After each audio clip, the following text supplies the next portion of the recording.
السلام عليكم، ازيكم يا شباب؟ معاكم عبد الرحمن عربية. جاي لكم النهارده في تمرين رجلين وتمرين ترايسبس في البيت. طب في الاخر ما تنسوش صلوا الحبيب والاشتراك في القناة. نبدأ أول حاجة بتمرين السكوات. تنزل 90 درجة وتفرد ايدك وظهرك مستقيم علشان تركز معاك على عضلة الرجل.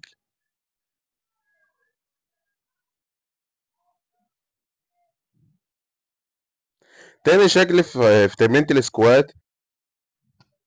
تاني شكل في عضلة في تمرينة السكوات هنلعب سكوات ضيق بالشكل ده. بعد كده هنلعب سكوات سومو.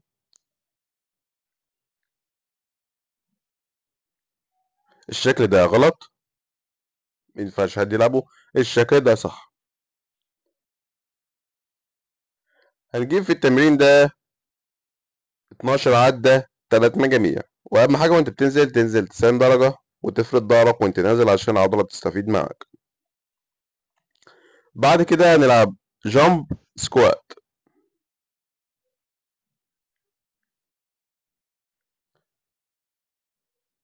بعد كده هنخش التمرين اللي بعديها لانج أمامي ولانج خلفي.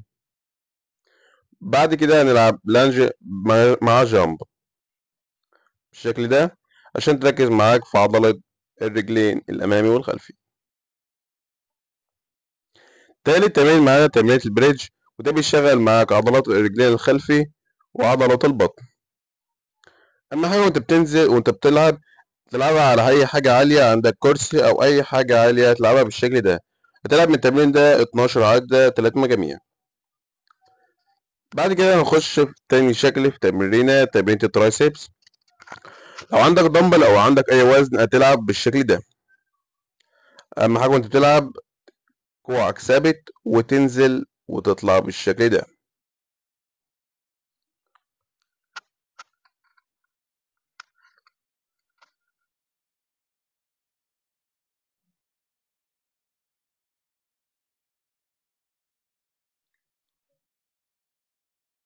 لو عايز صعب التمرين عليك تنزل سكوات وتلعب ترايسبس.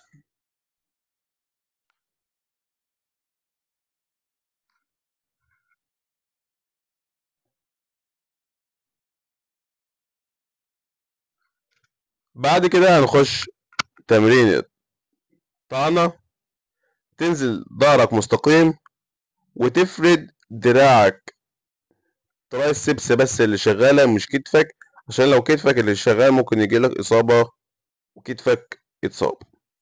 زي ما انت شايف في الفيديو موضح ليك بالشكل ده. ترايسبس بس اللي هتبقى شغالة معاك عشان تركز معاك في عضلة الترايسبس.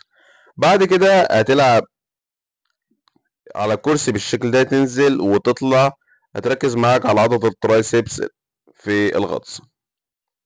تنزل بعد كده هننزل ضغط ضيق عشان تجيب معاك ترايسبس جامد. هنجيب 10 عدات 3 مجاميع، كل مجموعة 10 عدات. وأهم حاجة وأنت نازل ما تريحش تحت كتير عشان ما تهبطش. كل تمرينة من التمارين دي هنلعبها 12 عدة 3 مجاميع، ولازم بعد كل دور ودور تاخد نفسك 30 ثانية علشان تعرف تكمل بقية المجموعة اللي بعديها. أنا كده خلصت الفيديو بتاعي. لو الفيديو عجبك ما تنساش تشترك في القناة وتفعل زر الجرس علشان يوصلك كل جديد. لو الفيديو ما عجبكش يا ريت تقول لي ايه اللي ما عجبكش فيه علشان احاول اعمل فيديو جديد. كان معاكم عبد الرحمن عربية، فيديو جديد، وصلى على الحبيب. سلام.